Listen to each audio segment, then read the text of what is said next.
iglesia, bendigo sus vidas. He escogido uno de los mejores lugares de la ciudad para estar hoy domingo. ¿Cuántos dicen amén? Aleluya, gloria al Señor. Hoy quiero iniciar una serie de un tema que lo he iniciado en otra oportunidad, pero no sé por qué razón lo he interrumpido, no lo he continuado, pero veo la necesidad en este tiempo y creo que el Señor me está direccionando a que hablemos de este tema y vamos a estar hablando por muchas semanas. Y quiero hablar del tema del reino de Dios. Y quiero invitarlos a leer sus escrituras y el libro de Daniel, capítulo 2.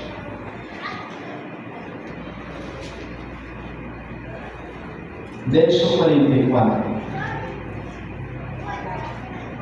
Reza la letra de la siguiente manera: y en los días de estos reyes, el Dios del cielo levantará un reino que no será jamás destruido, ni será el reino dejado a otro pueblo. Desmenuzará y consumirá a todos estos reinos, pero él permanecerá para siempre. Aleluya, dándose gloria a Dios. Los primeros indicios bíblicos de la formación de naciones, reinos, lo encontramos en el libro de Génesis, en su capítulo 9 al 10. Ahí nos habla de el nieto de Cam. El nieto de Cam se llamó Nimrod, y este hombre, dice la Biblia, que fue valeroso, valiente. Este Nimrod, por primera vez, él fue el hombre que estableció, hizo nación, hizo una confederación de ciudades y hizo un reino. Y leyendo el pasaje de las Escrituras en Génesis, en su capítulo 10, vamos a distinguir el inicio de las naciones, y dice de esta manera, Génesis 10:9: este fue vigoroso cazador delante de Jehová, por lo cual se dice así como Nimrod, vigoroso cazador delante de Jehová. Fue el comienzo de su reino Babel, Erech, Acab y Caldea, en la tierra de Sinar. De esta tierra salió para Siria, edificó Nínive, Rehoboth y Calá. Y Resén entre Nínive y Calá, la cual es ciudad grande. Y una serie de ciudades que este hombre Nimrod logró fundar. Pero luego vemos más adelante cómo las naciones se van alineando.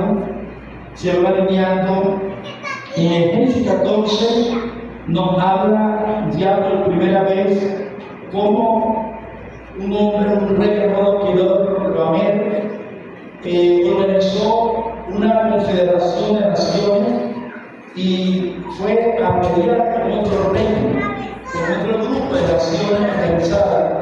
Y este pasaje bíblico estuvo Abraham como protagonista también allí, porque en esa batalla fue llevado cautivo, prisionero, el sobrino de Abraham, Lot, y luego Abraham organiza un grupo de siervos nacidos en casa, y con la ayuda de otros vecinos y amigos van y rescatan a Lot.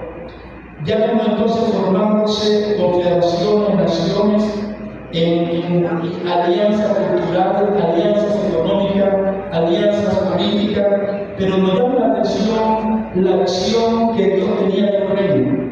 La visión de Dios de un reino no era de esta manera. En el libro de Éxodo, me voy a poner el libro de Éxodo, capítulo 19, ¿cuál era la visión de Dios de un reino? ¿Cómo Dios concibió en su espíritu el reino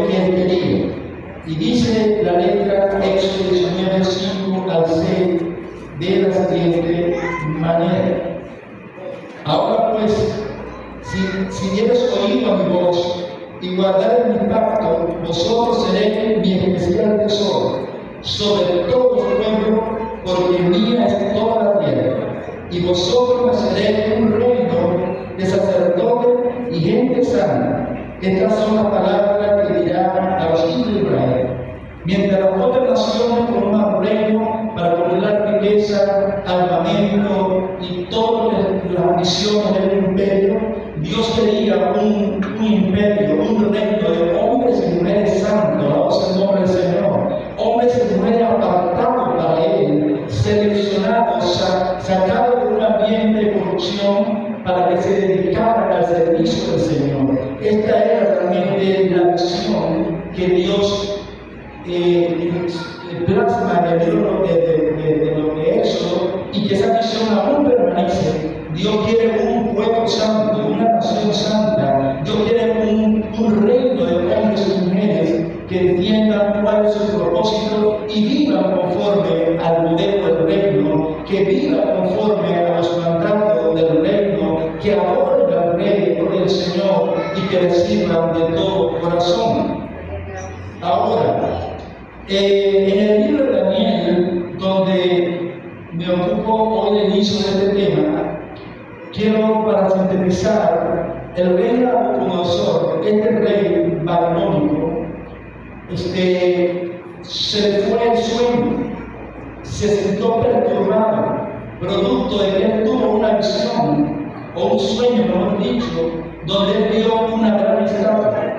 La estatua que vio el rey Nabucodonosor fue una estatua con cabeza de oro, su pecho y su brazo eran de plata, su vientre, sus músculos de bronce, sus piernas eran de hierro y sus pies una mezcla de hierro con barro.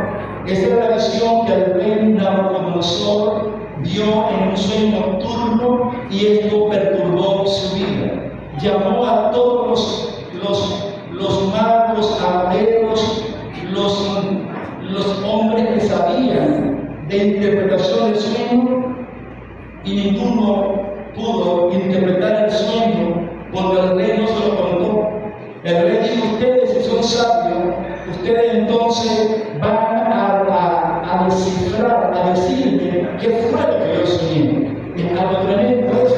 Y esto puso en aprieto a todos los caldeos, a todos los magos, y por tal razón el rey decide matar a todos los caldeos, a todos los magos, a todos los hombres que sabían de esta materia del sueño. En vista de ese dicto llegó el oído de este dicto a Daniel, que también estaba entre los sabios, pero Daniel no fue consultado por el rey.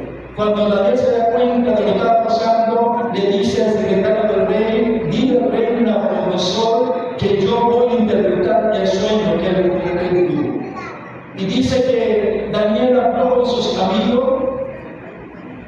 y le contó: vamos a orar, vamos a ayunar, vamos a pedir al Dios del cielo que revele el sueño. Hay sueños en la vida de las personas que nos perturban, hay personas que su vida ha estado normal, todas las cosas están bien, pero quizás puede ser un sueño, o quizás puede ser un evento en la vida de la persona que le quite el sueño, le quite el hambre, entra en depresión, porque no sabe interpretar lo que está viviendo en ese momento, no sabe interpretar qué está pasando, y entonces la persona, al no conocer lo que está aconteciendo en su vida, cae en un estado depresivo. Yo no sé, querido hermano, amigo, qué es lo que te está perturbando el sueño en estos momentos, no sé cuál es el motivo de tu insomnio, no sé qué es lo que te preocupa, pero sí puedo decirte que Dios tiene la solución, la respuesta a cada crisis, a cada circunstancia, y Dios dará no solamente la interpretación de tu sueño, entenderlo, sino también te dará también la victoria en cualquier que sea la circunstancia. ¿Qué significaba aquel sueño? Dios le revela al profeta Daniel la interpretación del sueño y le dice: oh rey, la cabeza de oro eres tú. Dios te ha engrandecido. Era un imperio muy enorme, el imperio babilónico.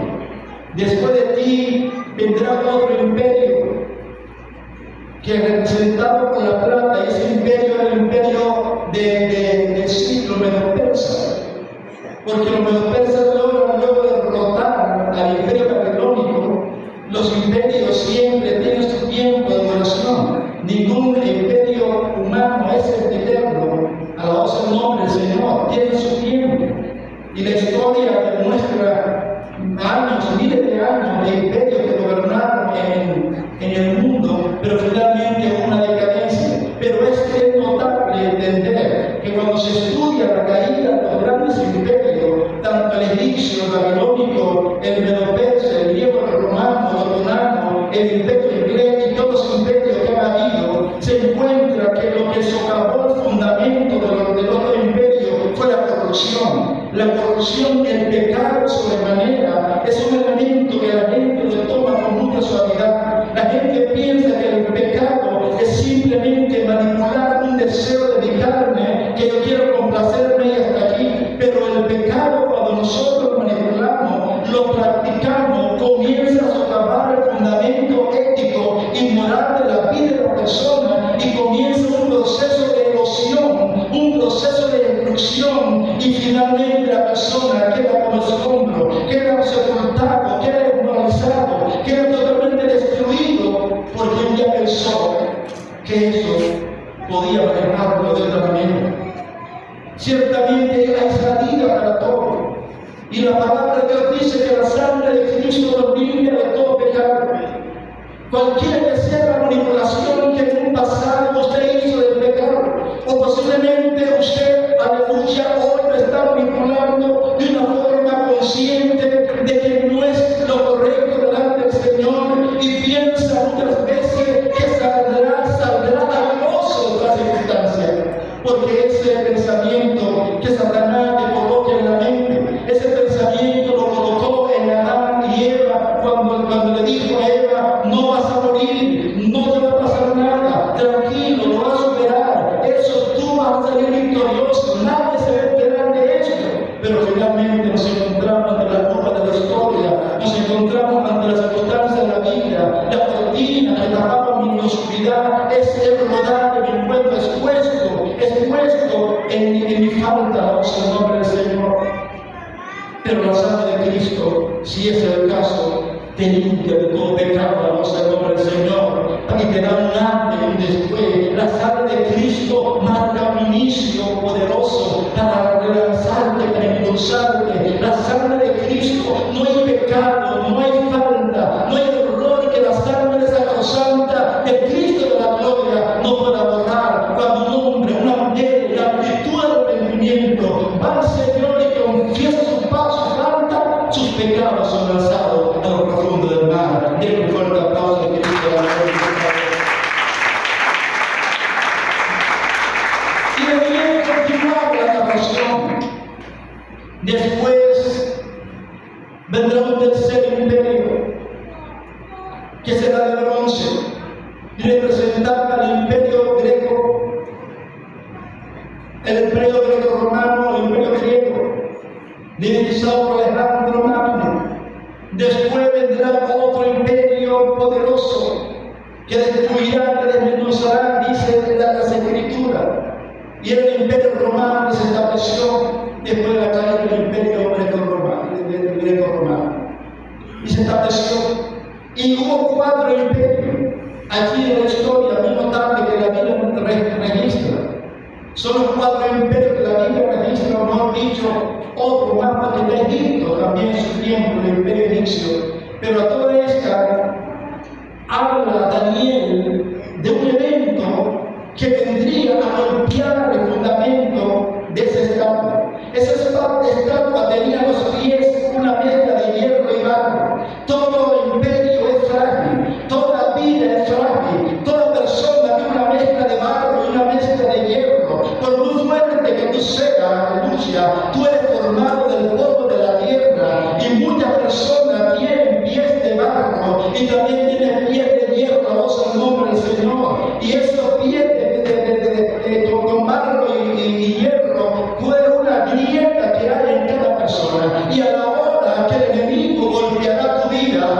va a golpear en la cabeza y en el pecho. El enemigo siempre buscará la parte más frágil de tu vida para golpearte, porque sabe que te va a derrumbar. Él buscará la parte más frágil, buscará tu flaqueza, buscará tu debilidad, buscará lo que a ti te gusta y que te daña. Él siempre buscará la parte más frágil. Por tal razón, todo creyente debe entender que debe fortalecer su vida. El apóstol Pablo dijo: fortaleceos en el Señor y en el poder de tu fuerza. Mientras te mantengas agarrado del mando de Cristo, la vida del Espíritu Santo va transformando esa parte de barro y la convertirá entonces en tu fortaleza. Con dice gloria al Señor. Pero siempre habrá fragmentos de esa parte débil, esa parte fuerte. Y hago un paréntesis para dejar un abre boca del mensaje del viernes que me toca predicar a todos los hermanos. Hago un paréntesis. En el matrimonio, todas las parejas, el hombre tiene una parte de hierro y una parte de barro. La mujer tiene una parte de barro y una parte de hierro también. Pero se complementa. La complementariedad, donde el hombre entiende que su deber es fortalecer la parte de barro de su mujer, y la mujer entender que su deber es fortalecer la parte débil de su esposo. Cuando las parejas entienden desde el principio, las parejas nunca caerán a la voz en nombre del Señor. Pero cuando la flaqueza de tu pareja se convierte en la dignidad de señalarle, decirle: tienes una parte de barro, eres débil, eres flaco, eres lo otro, y comienza entonces a señalarlo, comienza el matrimonio a destruirse, a borrarse poco a poco. Dejamos eso para aquí y continuamos el viernes en el nombre del Señor. No se pierda la revelación. Ok, Daniel, vamos a Daniel capítulo 2. En el verso 48. Daniel capítulo 2, verso 44 lo corrijo. Daniel 2:44. Y en los días de estos reyes, el Dios del cielo levantará un reino que no será jamás destruido, ni será reino dado a otro pueblo. Desmenuzará y consumirá a todos estos reinos, pero él permanecerá para siempre. Habla de un reino que viene a golpear, que viene a desplazar, que viene a aleluya allí. Ahora es importante, porque dice acá, en el verso 45, dice: de la manera que viste que del monte tú cortabas una piedra, no con mano, la cual desmenuzó el hierro, el bronce, el barro, la plata y el oro. El gran Dios ha mostrado al rey lo que era acontecer en lo postrero, en lo porvenir. Es decir, que iba en el porvenir, en el futuro, iba a acontecer que una piedra cortada de un monte, no de mano de hombre, golpearía los 4 imperios, golpearía sobre el pies, aleluya, los pies de barro, y desmenuzaría, destruiría para siempre, y se establecería como un reino sempiterno, donde no sería transferida en ninguna otra nación. Ahora, ¿quién es ese monte de donde sacan esa piedra? Vayamos un momentito al libro de Miqueas, por el Señor. ¿Quién es ese monte donde sacan la piedra? Miqueas. Acompáñenme allí, por favor, a buscar Miqueas capítulo 4, verso 1 al 2.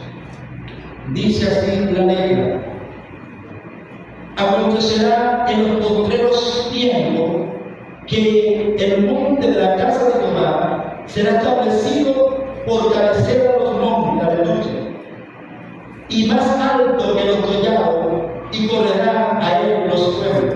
Vendrán muchas naciones y dirán: venid y subamos al monte de Jehová y a la casa del Dios de Jacob, y nos enseñará sus caminos, y andaremos por su vereda, porque de Sion saldrá la ley y de Jerusalén la palabra de Jehová. Ese monte de Sion representa a la nación Israel, la nación judía. Pero de esa nación salió una piedra, de ese monte salió una piedra. Y la Sagrada Escritura nos habla quién es esa piedra. En el libro de Isaías, capítulo 2, verso 1 al 2, acompáñame y tomen nota, por favor. Isaías, capítulo 2, verso 1 al 2, dice la letra: lo que vio Isaías y Amos acerca de Judá y de Jerusalén. Acontecerá en los postreros de los tiempos que será confirmado el monte de la casa de Jehová con cabeza de los montes, y será exaltado sobre los collados, y correrán a él todas las naciones. Es una referencia también del libro de Miqueas, pero sigue en incógnita esa roca que fue sacada de ese monte. Dije que el monte representa al pueblo de Israel, dice acá en las Escrituras. Ahora, en el libro de Romanos, capítulo 9, nos confirma de que Jesucristo viene de esa nación. Romanos 9, versículo 4, dice así las Escrituras: que soy israelitas, de los cuales son la adopción, la gloria del pacto, la promulgación de la ley, el culto y la promesa, de quienes son patriarcas, de los cuales según la carne vino Cristo, el cual es Dios sobre todas las cosas y bendito por los siglos de los siglos. Jesucristo vino del pueblo judío, y el mismo Cristo testifica en Juan 4:22, testifica al Señor esta gran verdad. Vayamos un momentito acá, este es un estudio bíblico. Trato de dar un estudio bíblico hoy al respecto. San Juan 4:22 dice la letra: vosotros adoráis lo que no sabéis, nosotros adoramos lo que sabemos, porque la salvación viene a los judíos. La salvación viene a los judíos porque Jesús venía de esa descendencia por el Señor. Pero el monte representa la nación, pero en sí la roca, esa roca, ¿quién es esa roca? En el libro de Mateo, capítulo 16, Cristo habla de esa roca, alabado el nombre del Señor, y dice así la letra.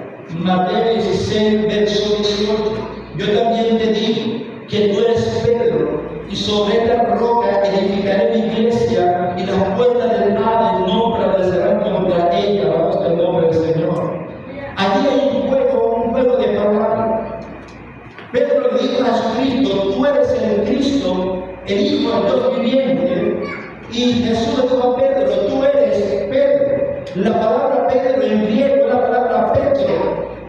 Pero la palabra roca en griego es la palabra Petra. Jesús le dijo: tú eres Petro, y yo soy Petra. Tú eres un fragmento de la roca. Fue lo que le dijo el Señor allí a Pedro: Pedro, tú eres un fragmento de la roca. La iglesia tradicional dice que Pedro es la roca donde se fundamenta la iglesia.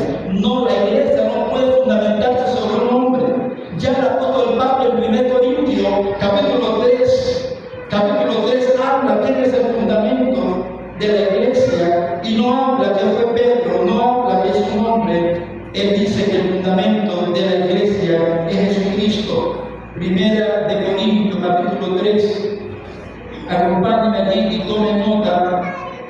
Dice el verso 10: conforme a la gracia de Dios que me ha sido dada, yo como perito arquitecto puse el fundamento, y otro edifica encima, pero cada uno mire cómo sobreedifica, porque nadie puede poner otro fundamento que el que está puesto. ¿El cual es? Dígalo fuertemente: ¿cuál es el fundamento? Jesucristo es el fundamento, alabado sea el nombre del Señor. Entonces, esa roca que golpeó las naciones, los imperios, el apóstol Pablo literalmente dice que la roca se llamaba Jesucristo, alabado sea el nombre del Señor. 1 Corintios, capítulo 10, verso 4, dice: todos bebieron la misma bebida espiritual, porque bebían de la roca espiritual que los seguía. Y la roca era ¿quién? ¿Quién es la roca? Pedro. El Papa. ¿Quién es la roca? A su nombre. El aplauso de Cristo.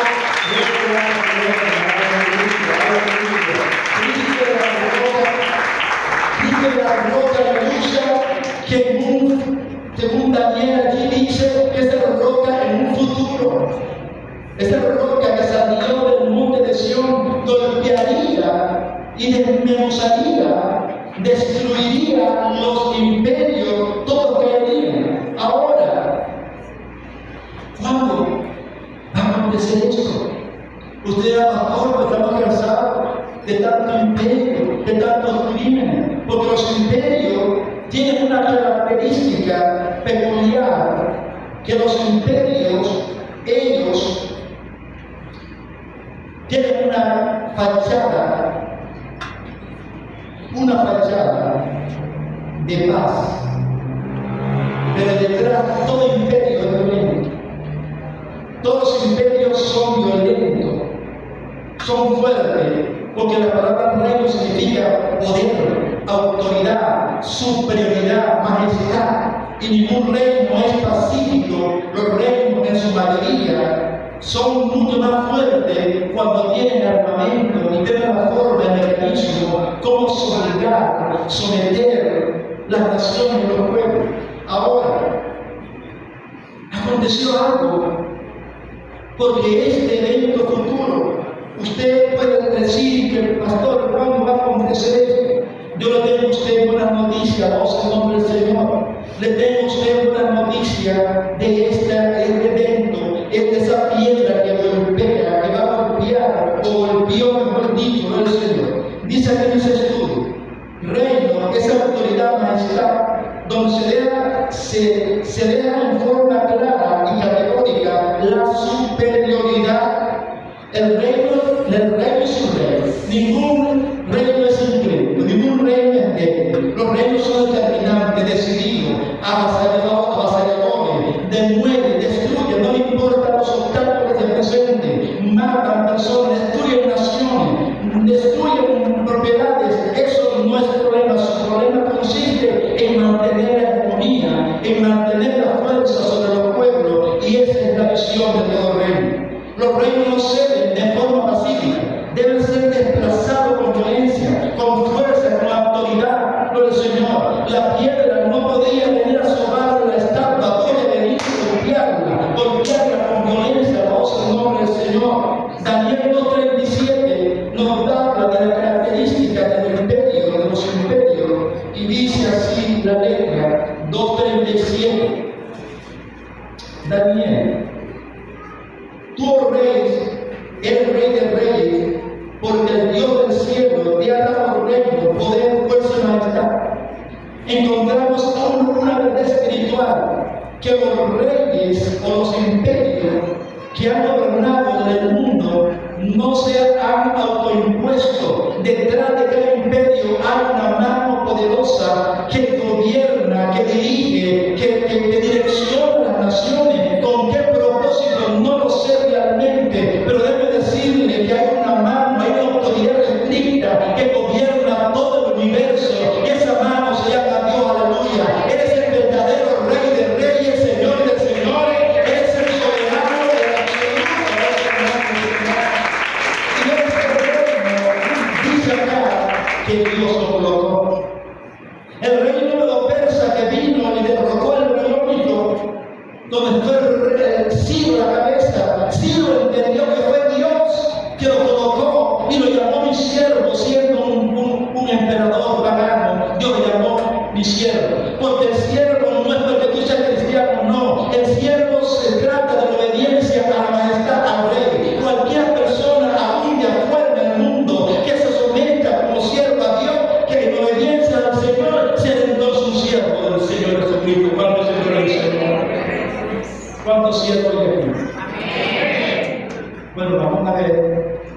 Cuál es el tema que yo me hace unos días atrás de lo que pusieron. No sé en qué momento lo voy a predicar, posiblemente dentro del marco del tema de los siervos y el reino. Pero déjame decir lo siguiente: aquí habló tres aspectos. tres aspectos importantes en el verso 37. Número 1, habla del rey, de poder. Todo reino tiene poder, todo reino tiene fuerza y todo reino tiene superioridad, majestad, tiene dominio sobre todo. Sobre todo, dice en el verso 38 de Daniel 2, donde quiera que habite el Hijo de Hombre, bestia del campo, y abre el cielo, Él lo ha entregado en tus manos y te ha dado el dominio sobre todo. El reino está sobre todo, ¿no, Señor? Y tenemos un reino. ¿Cuánto creen que tenemos un reino? Ese reino está sobre todo, está sobre ti, está sobre tus hijos, está sobre tu familia, está sobre esta nación, está sobre tu salud, está sobre tu empresa, está sobre tus recursos, sobre tu vida. Y el éxito, a la voz del nombre del Señor y una mujer del reino, es someterse a la autoridad del rey, a la voz del nombre del Señor. Quizás usted no entiende la gran bendición. ¡Wow! Usted lo entiende, yo este tema, hermano. Cosas tremendas. Yo creo que usted no se entiende esta serie.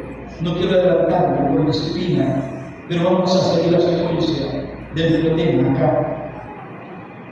El tema del verso 2:40 dice la característica del reino, cómo actúa. Dice lo siguiente: y el cuarto reino será fuerte, son fuertes, como hierro, como el hierro desmenuza y rompe todas las cosas, desmenuzará y quebrará todo reino y poder que desmenuza, rompe, avanza, desgarra, establece, edifica. Así es el poder del reino, propio Señor.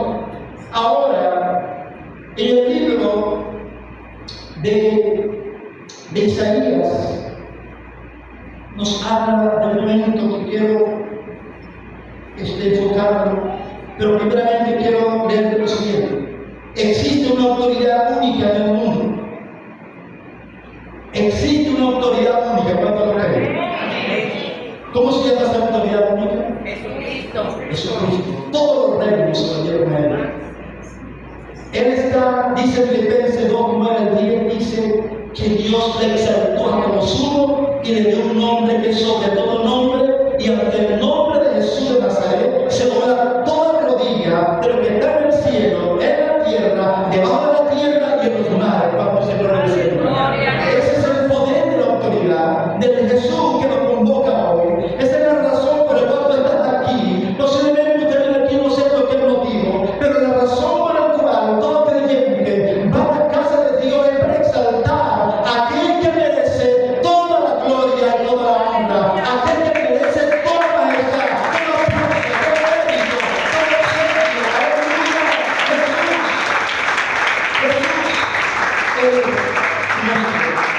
Aleluya. El Señor, el Rey de Reyes, aleluya.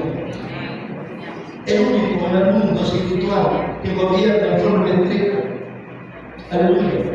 Lucifer pretendió crear un gobierno paralelo al Señor. Él pretendió esto. Él quiso también formar un reino. Y en el libro de Isaías, capítulo 14, vayamos a Isaías 14, nos habla un poco de este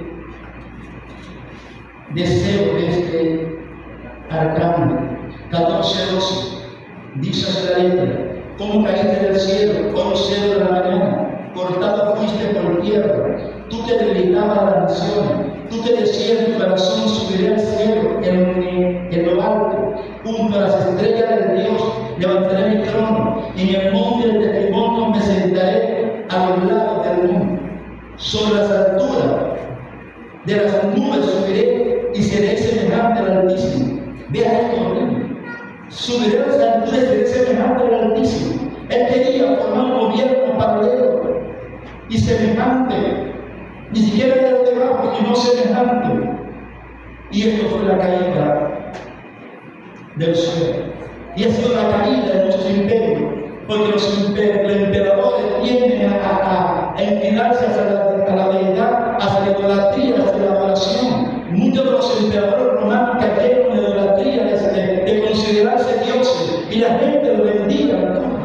Y eso es un choque en el tiempo cristiano, porque cada persona que caminaba por las calles Los soldados romanos acostumbraban permanentemente a estar en las calles haciendo guardia, y cuando veía un ciudadano, el soldado le preguntaba: ¿quién es el Señor? Y tenía que inclinarse y decirle: el sexo es el Señor. Pero cuando venía un cristiano, le preguntaba: ¿quién es el Señor? Y le decían: Cristo es el Señor, alabados al nombre del Señor. Aquí lo llevaban cautivo, lo llevaban a la arena de los estadios, y aquí lo devoraban la fiera. Hoy en día es fácil ser cristiano, y alguna gente tiene como miedo de decir que son cristianos, y a otros se avergüenza de decir: yo soy seguidor de Cristo, por el Señor. Pero en aquel entonces ningún cristiano que aún estaba bajo la sentencia de muerte, ellos no valorizaban su vida, ellos no se rendían, no se avergonzaban de aquel que murió en la cruz del Calvario, aquel que dio vida. Y cuando la pregunta del soldado: ¿quién es el Señor?, ellos decían: Jesucristo es mi Señor, alabados al nombre de Cristo.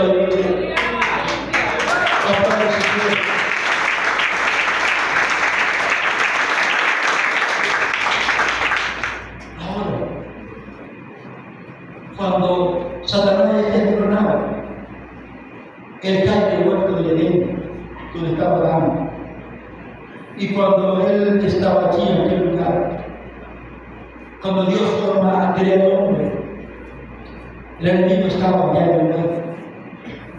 Y él vio cuando el Señor hizo a Adán y Eva, y dice que sopló aliento de vida, le dio parte de su naturaleza, de su ADN al hombre. Y Dios le dijo a Adán y a Eva: señoreen, sojuzguen, sometan todas las cosas creadas, gobiernen los peces del mar, las aves de los cielos, todo lo que se arrastra sobre la tierra, gobiernan sobre ellos. Ustedes son los señores de este espacio, yo les doy la autoridad. Esto Satanás vio, y él dijo que él le quitaría a Adán esa autoridad. La autoridad que Satanás tiene en el día de hoy no se la dio Dios, se la dio Adán. Adán fue el que le entregó la autoridad.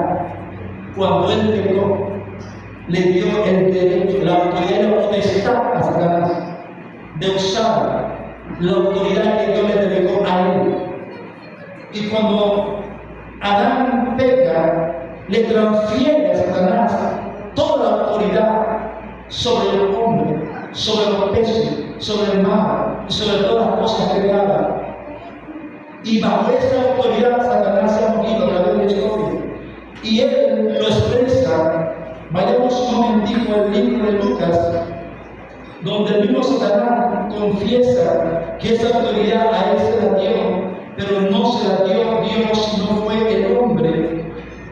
Adán se le entrega cuando él, aquí en Lucas capítulo 4, dice acá el verso 5, Lucas 4, 5, y le llevó el diablo a un alto monte y le mostró en un momento todos los reinos de la tierra, y le dijo el diablo a Jesús: a ti te daré toda esta potestad y la gloria de ellos, porque a mí me ha sido entregada, y a quien quiero la doy. ¿Quién le entregó a Satanás esa potestad? Adán. Esa es una de las cosas que tiene el pecado.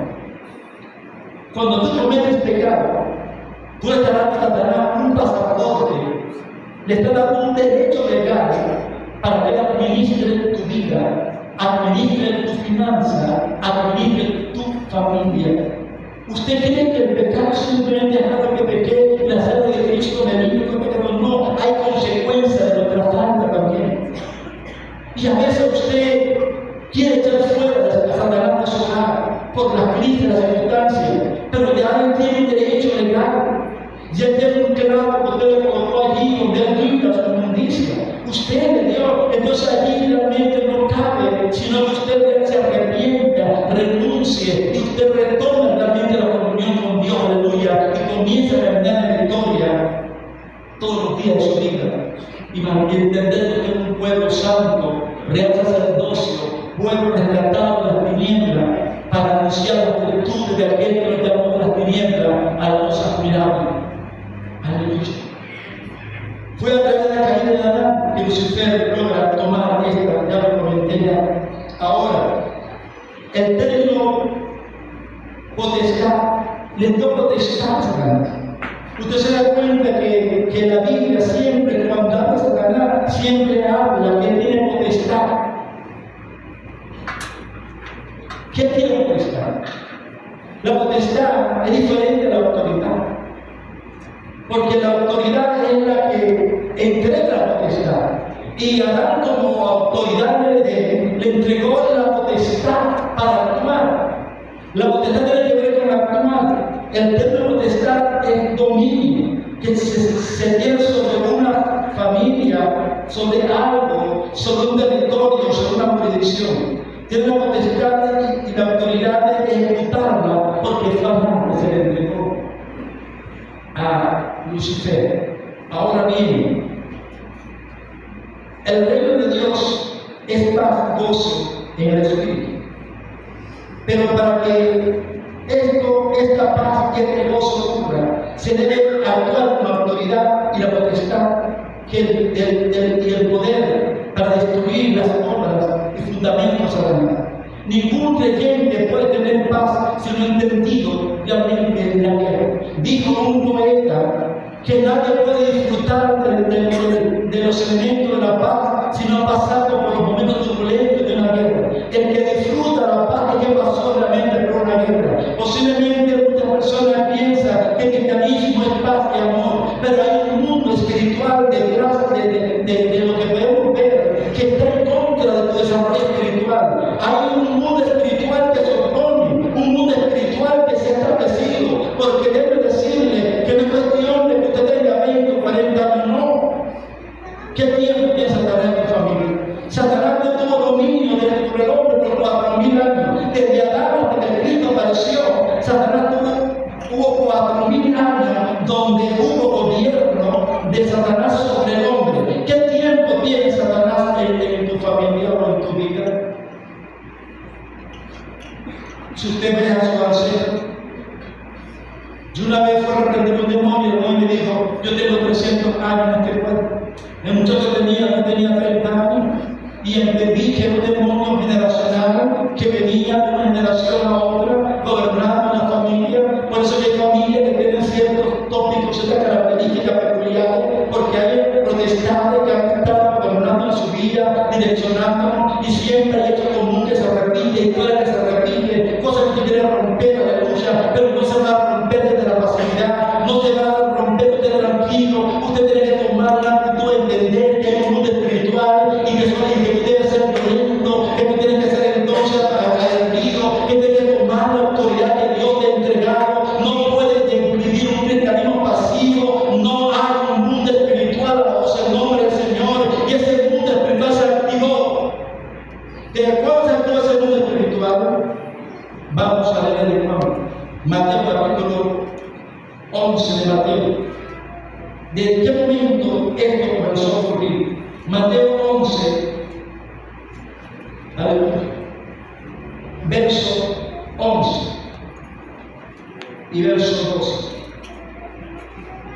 De cierto digo, entre los que nacen de mujer, no se ha levantado otro mayor que Juan Bautista, pero el más pequeño en el reino de los cielos mayor es que él. Desde los días de Juan el Bautista hasta ahora, el reino de los cielos sufre violencia y los violentos lo arrebatan del Señor. ¿Cuándo comenzó esta guerra espiritual? Mientras los reinos estaban establecidos, todo estaba tranquilo. Pero la guerra comenzó de los días de Juan. ¿Por qué de los días de Juan? Porque los días de Juan el Bautista, que irrumpe del desierto de Judea, Juan viene con un mensaje que muchos lo vieron como un mensaje de gran bendición y de paz. Pero Juan dijo una palabra. Vamos a leer la palabra que dijo el profeta Juan. Mateo capítulo 3, verso 1 dice: y en aquellos días vino Juan el Bautista predicando en el desierto de Judea, diciendo: arrepentidos, porque el reino de los cielos se ha acercado. Vamos a ver el versículo. Juan arrepentidos, porque el reino de los cielos se acerca. ¿Qué significa en el mundo espiritual esa palabra? ¿Qué significa para un reino de tinieblas que tenía 4000 años gobernando sobre la tierra? ¿Qué significa, aleluya, en el mundo espiritual del enemigo el saber y enterarse de que la profecía de Daniel, capítulo 2, verso 45, estaba a punto de cumplirse? ¿Qué efecto tuvo las tinieblas cuando el enemigo sabía que llegó la piedra, que iba a golpear, que iba a impactar su vida y que lo iba a desmenuzar? Hubo una reacción en el mundo de las tinieblas mientras una gente hambrienta pensando sobre el bautismo. En el mundo de las tinieblas hubo movimiento, hubo reuniones, hubo realmente desesperación, porque llegó aquel hombre que caminó, aleluya, a los servicios del Señor, aquel hombre que caminó por las calles de Jerusalén, aquel hombre que iba camino al bautismo. Algo iba a comenzar a acontecer en el mundo espiritual. Juan lo que hizo fue declaración de guerra. Juan fue que tocó la trompeta diciendo: el reino de Dios se acerca.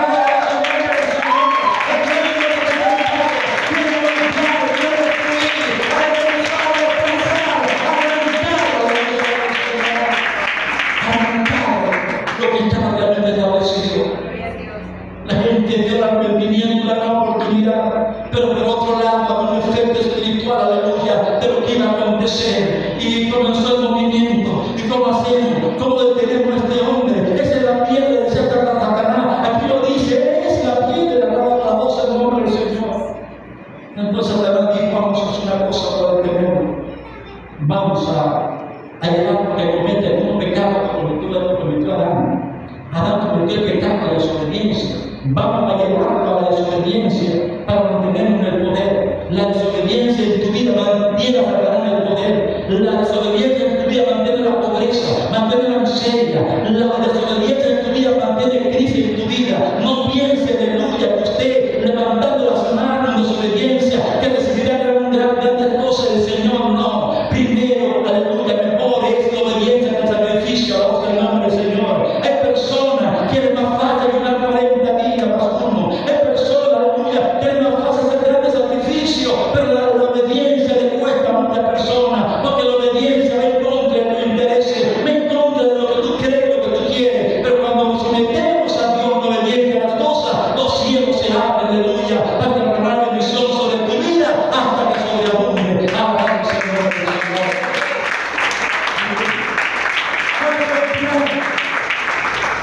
Del enemigo. El plan del enemigo fue hacer creer a Juan que Juan estaba vacío, que Juan estaba lleno del Espíritu Santo, que Juan necesitaba de Dios. Y a veces el enemigo te quiere esa mentalidad, que te encuentra vacío, que tú necesitas, yo necesito. ¿Y qué le dijo Juan a Jesús? Mateo 3, verso 3, dice la Biblia: entonces Jesús vino a Galilea a Juan, a Jordán, para hacer bautizado por él. Mas Juan se le ponía diciendo: yo necesito. ¿Qué tú necesitas? Pregúntale a su vecino: ¿qué tú necesitas?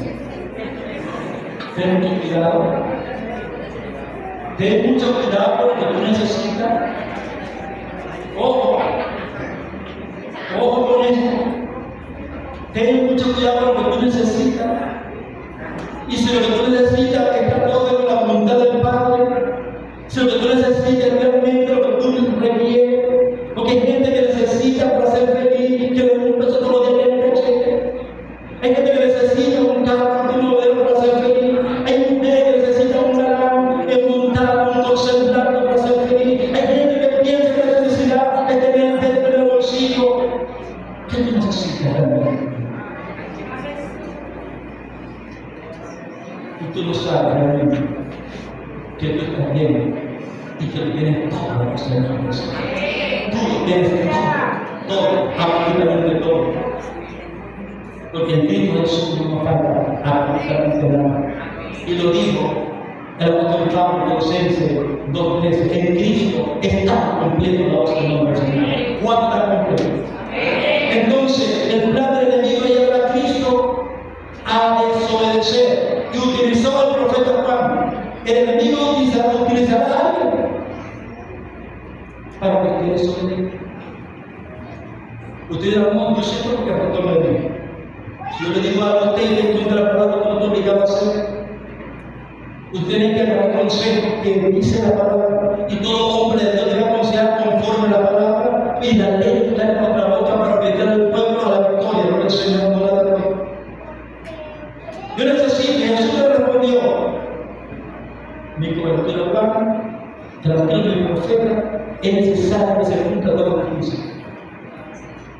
Es necesario que se cumpla lo que está escrito de mí. Y justamente Jesús en obediencia logró vencer la primera tentación, y cuando se bautiza los cielos se abrieron, una voz del cielo que decía, este es mi hijo amado, el que tengo complacencia. Alabado sea el nombre del Señor. El Padre se complace cuando nosotros movemos su obediencia, se complace el Padre. Ahora bien, ¿qué pasó después que Jesús se bautizó? Me gusta más Lucas 3. Y vamos a ver lo que pasó después del bautismo de Jesús, porque allí, en ese momento, comenzó la gran batalla espiritual. De ese momento Jesús pasó a otra dimensión. Lucas capítulo 3, verso 21. Aconteció que cuando todo el pueblo se bautizaba, también Jesús fue bautizado. Y orando, ¿qué pasó orando? El Señor se da. ¿Qué pasa cuando tú oras? ¿Por qué el Señor te ha cerrado la Biblia? Reconoce de mí. Y descendió el Espíritu Santo sobre él, en forma corporal como paloma, y vino una voz del cielo que decía, tú eres mi amado, en mí tengo complacencia.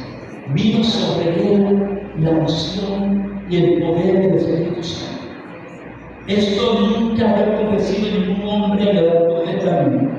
Por primera vez el Espíritu Santo viene y se queda en Jesús. El Espíritu Santo vino en Jesús, vino y se fue. Vino en Sansón, vino y se fue. Vinieron en los jueces y se iba. Vino en Pedro y se iba. Pero la señal del pueblo bautista era sobre que en vez de descender el Espíritu Santo y si permanece en él, ese es el que bautiza con el Espíritu Santo y fue.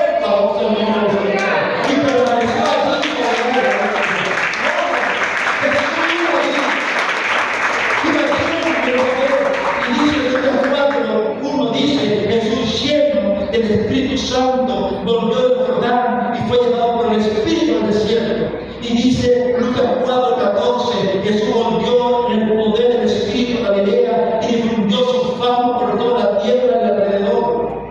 Y enseñaba en la sinagoga de ellos y era glorificado por todo la lugar. Cuando un hombre no está lleno del Espíritu Santo, una señal evidente es que evangeliza en nombre del Señor. Los que están llenos del Espíritu Santo sienten pasión por los perdidos, siente pasión por las almas. Una persona llena del Espíritu Santo no se queda en casa el día del evangelismo. Por lo tanto, el 16 de febrero nadie se queda en casa. Vamos al evangelismo nacional. No me quede en el Espíritu Santo de Dios. Nadie está lleno del Espíritu Santo. Si usted está lleno del Espíritu Santo, el Espíritu Santo, la llenura es para romper cadenas, la llenura es para desplazar las tinieblas, la llenura es para abrir las puertas de los presos de las cárceles, la llenura es para liberarnos cautivos del diablo. Esa es la llenura del Espíritu Santo. No es para sentirnos escalofríos por aquí y que se te paran los pelos. No, nuestra mente es experiencia, aleluya, extraordinaria, subjetiva. Es el poder. Yo recibiré el poder cuando venga el Espíritu Santo. Desde con Samaria, el poder, aleluya, en Jerusalén, hasta los confines de la tierra. ¿Cuánto está lleno del Espíritu Santo?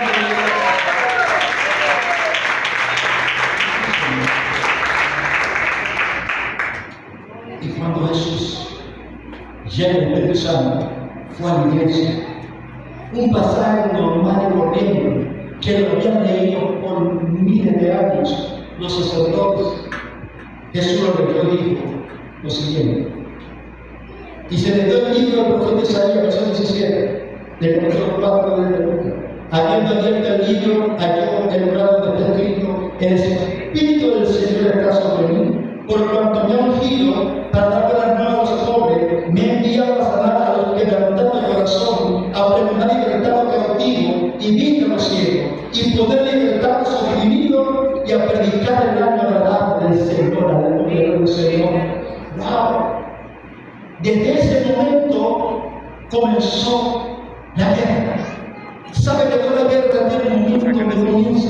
Es como una partida, alabados el nombre del Señor. Desde ese momento que el Espíritu Santo vino sobre Jesucristo, alabados el nombre del Señor, y dijo: está sobre mí el Espíritu Santo. ¿Sobre quién está hoy el Espíritu Santo en este lugar? Diga: sobre mí está el poder del Espíritu Santo. Diga una vez más: sobre mí está el poder del Espíritu Santo.